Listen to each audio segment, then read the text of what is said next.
New this morning, a very sad story out of Vancouver where a woman and her pet were killed when a driver crashed into a home. Fox Soul's Deborah Gill joins us now live with the details. Deb, do we know what caused that driver to crash into that home behind you? Police say speeding and the driver was impaired, and that's what caused this horrific accident. Take a look at the house here. We're at the corner of 4th Plain and Fruit Valley Road in West Vancouver. 911 calls of the crash came in at about 6:40 last night, sending fire crews, police, and medics to the home here. They learned there were possibly people trapped inside the home.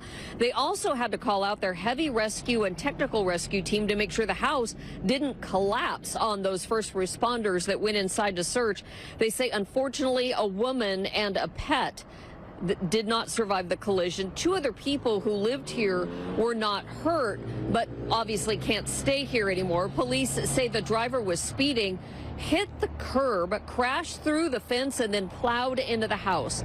The driver was injured and taken to the hospital, but is expected to recover. Now, police say once that driver is out of the hospital, they will face charges of DUI and vehicular homicide. Reporting live in Vancouver, Deborah Gill. Good day, Oregon.